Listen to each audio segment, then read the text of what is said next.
વિદ્યાર્થી મિત્રો, ધોરણ 9 વિષય પીટી યોગ સ્વાસ્થ્ય અને શારીરિક શિક્ષણ ચેપ્ટર 4 આસનના એમસીક્યુ વિથ આન્સર, બહુ વિકલ્પ પ્રશ્નો અને તેના જવાબ. કયા આસનમાં શરીરની સ્થિતિ કમળ જેવી થાય છે? એના માટેનો જવાબ છે ભદ્રાસન. ભદ્રાસનમાં શરીરની સ્થિતિ કમળ જેવી થાય છે. કયા આસનમાં શરીરની સ્થિતિ ધનુર જેવી થાય છે? ધનુરાસન છે એમાં શરીરની સ્થિતિ ધનુર જેવી થાય છે. ગૌમુખાસનમાં ગૌમુખનો આકાર ક્યાં થાય છે? બંને ઘૂંટણ પાસે ગૌમુખનો આકાર છે એ થાય છે. કયું આસન પીઠ ઉપર સૂઈને કરવાનું છે? તો એના માટેનું આસન છે શવાસન. એ પીઠ ઉપર સૂઈને કરવાનું છે. કયું આસન ઊભાની સ્થિતિમાં કરવાનું છે? તાડાસન છે એ ઊભાની સ્થિતિમાં કરવાનું આસન છે. કયું આસન બેઠાની સ્થિતિમાં કરવાનું છે? પદ્માસન છે એ બેઠાની સ્થિતિમાં કરવાનું આસન છે. કયું આસન ઊંધા સૂઈને કરવાનું આસન છે? ધનુરાસન. ઊંધા સૂઈને કરવાનું આસન છે. કયા આસનમાં શરીરની સ્થિતિ પતંગિયા જેવી થાય છે? પૂર્ણ તિતલી આસન છે એમાં શરીરની સ્થિતિ પતંગિયા જેવી થાય છે. આસનો કરવાથી કયા ગુણનો નાશ થાય છે? રજોગુણનો નાશ આસન કરવાથી થાય છે. બંને પગની એડીઓનો પાછળનો ભાગ નાભી પાસેના ભાગને સ્પર્શે તેમ રાખવી. આ કયા આસન માટે કહેવામાં આવ્યું છે? પદ્માસન માટે આમ કહેવામાં આવ્યું છે. કયું આસન કરવાથી પ્રાણનો પ્રવાહ ઉર્ધ્વગામી બને છે? પદ્માસન કરવાથી પ્રાણનો પ્રવાહ ઉર્ધ્વગામી બને છે. કયું આસન બેઠાની સ્થિતિમાં કરવાનું છે? ગૌમુખાસન છે એ બેઠાની સ્થિતિમાં કરવાનું છે. કયું આસન કરવાથી બંને પગના ઘૂંટણની આકૃતિ ગાયના મુખ જેવી બને છે? ગૌમુખાસન. આસનમાં ઘૂંટણની આકૃતિ ગાયના મુખ જેવી બને છે. કયું આસન કરવાથી શુક્ર ગ્રંથિઓનો સોજો અને હર્નિયામાં ફાયદો થાય છે? ગૌમુખાસન કરવાથી શુક્ર ગ્રંથિઓનો સોજો અને હર્નિયામાં ફાયદો થાય છે. કયું આસન કરવાથી સંધિવાના રોગોમાં રાહત થાય છે? ગૌમુખાસન કરવાથી સંધિવાના રોગમાં રાહત થાય છે. કયું આસન કરવાથી ખોડ વગરની ખૂંદમાં ફાયદો થાય છે? ધનુરાસન કરવાથી ખોડ વગરની ખૂંદમાં ફાયદો થાય છે. કયું આસન કરવાથી શરીરની આકૃતિ તાડના વૃક્ષ જેવી થાય છે? તાડાસન આસન કરવાથી શરીરની આકૃતિ તાડના વૃક્ષ જેવી થાય છે. કયું આસન કિશોરાવસ્થામાં ઊંચાઈ વધારવા માટે ઉપયોગી છે? તાડાસન છે એ કિશોરાવસ્થામાં ઊંચાઈ વધારવા માટે ઉપયોગી છે. કયું આસન કરવાથી દોડવાની ઝડપ વધે છે અને શરીર હળવું બને છે? તાડાસન કરવાથી દોડવાની ઝડપ વધે છે અને શરીર હળવું બને છે. કયું આસન ઊભાની સ્થિતિમાં કરવાનું છે? પાદ હસ્તાસન ઊભાની સ્થિતિમાં કરવાનું છે. કયું આસન કરવાથી પગ અને હાથ મળે છે? પાદ હસ્તાસન કરવાથી પગ અને હાથ મળે છે. કયું આસન કરવાથી જ્ઞાન તંતુઓની કાર્યક્ષમતા વધે છે?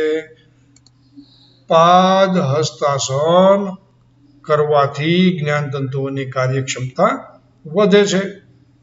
કયું આસન કરવાથી પગ, ગરદન, પીઠ, નિતંબ અને પેટના સ્નાયુઓ મજબૂત બને છે? પાદ હસ્તાસન કરવાથી પગ, ગરદન, પીઠ, નિતંબ અને પેટના સ્નાયુઓ મજબૂત બને છે. કયા આસનને મંગલપ્રદ ગણવામાં આવે છે? એના માટે છે ભદ્રાસન. ભદ્રાસનને મંગલપ્રદ ગણવામાં આવે છે. કયું આસન હરસ, મસા અને ભગંદરની સારવાર માટે અસરકારક છે.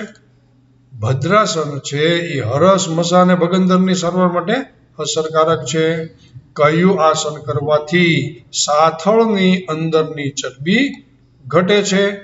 ભદ્રાસન કરવાથી સાથળની અંદરની ચરબી ઘટે છે. કયું આસન કરવાથી ક્ષય, હૃદય રોગ, અનિદ્રા વગેરે અસંખ્ય રોગોમાં ફાયદો થાય છે? ભદ્રાસન કરવાથી ક્ષય, હૃદય રોગ, અનિદ્રા વગેરે રોગોમાં ફાયદો થાય છે. કયા આસનમાં શરીરની સ્થિતિ મૃત શરીર જેવી રાખવાની હોય છે? શવાસનમાં શરીરની સ્થિતિ મૃત જેવી રાખવાની હોય છે. દરેક આસનને અંતે કયું આસન કરવાથી શરીરના દરેક અંગને આરામ મળે છે? શવાસન કરવાથી શરીરના દરેક અંગને આરામ મળે છે. કયું આસન સાચી રીતે 10 મિનિટ સુધી કરવામાં આવે તો 6 કલાકની ઊંઘ જેટલો ફાયદો થાય છે? શવાસન કરવાથી આપણને 6 કલાકની ઊંઘ જેટલો ફાયદો 10 મિનિટમાં થાય છે. કયું આસન કરવાથી ધ્યાનની સ્થિતિનો વિકાસ થાય છે? શવાસન કરવાથી ધ્યાનની સ્થિતિનો વિકાસ થાય છે. કયું આસન નાભી સંબંધી તકલીફ માટે ઉપયોગી છે? ઉત્તાન પાદાસન છે એ નાભી સંબંધી તકલીફ માટે ઉપયોગી છે. કયું આસન કરવાથી પગના સ્નાયુઓ મજબૂત બને છે? ધનુરાસન કરવાથી પગના સ્નાયુઓ મજબૂત બને છે. કયા આસન કરવાથી શરીર સુડોળ બને છે? પાદ હસ્તાસન કરવાથી શરીર સુડોળ બને છે. કયું આસન બ્રહ્મચર્યના પાલન માટે ઉપયોગી છે? પદ્માસન છે એ બ્રહ્મચર્યના પાલન માટે ઉપયોગી છે. કયું આસન કરવાથી પીઠ, ખભા અને ગરદનના દર્દમાં રાહત થાય છે? ગૌમુખાસન કરવાથી પીઠ, ખભા અને ગરદનના દર્દમાં રાહત થાય છે. કયું આસન કરવાથી તાવ, પગ અને છાતીના સ્નાયુઓ મજબૂત બને છે? ધનુરાસન કરવાથી પગ, છાતીના સ્નાયુઓ મજબૂત બને છે. કયું આસન કરવાથી જનેન્દ્રિય અને ઉત્સર્ગ તંત્ર તંદુરસ્ત બને છે? ભદ્રાસન કરવાથી જનેન્દ્રિય અને ઉત્સર્ગ તંત્ર છે એ તંદુરસ્ત બને છે. કયા આસનથી સાથળની અંદરના સ્નાયુઓને ખૂબ આરામ મળે છે? પૂર્ણ તિતલી આસન કરવાથી સાથળની અંદરના સ્નાયુઓને ખૂબ આરામ મળે છે. કયું આસન કરવાથી શરીરની સ્થિતિ કમળ જેવી થાય છે?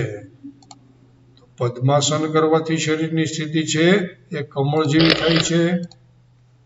કયું આસન કરવાથી શરીરની આકૃતિમાં ખેંચાયેલા ધનુષ જેવી બને છે?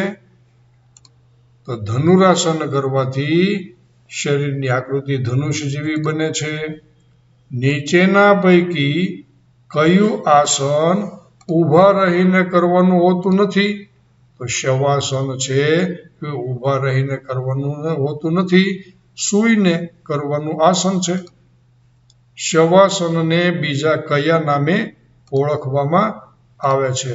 શવાસનને બીજા શિથિલીસન તરીકે ઓળખવામાં આવે છે. નીચેના પૈકી કયા આસનને બેસીને કરવાનું આસન છે? તો પૂર્ણ તિતલી આસન બેસીને કરવાનું આસન છે. નીચેના પૈકી કયું આસન ચત્તા સૂઈને કરવાનું આસન છે? તો ઉત્તાન પાદાસન એ ચત્તા સૂઈને કરવાનું આસન છે. અહીં પીટી ચેપ્ટર 4 આસન પ્રકરણ પૂર્ણ કરીએ છીએ. આવા જ એજ્યુકેશનલ વિડીયો જોવા માટે લાઈક, શેર અને સબસ્ક્રાઈબ કરજો. ધન્યવાદ.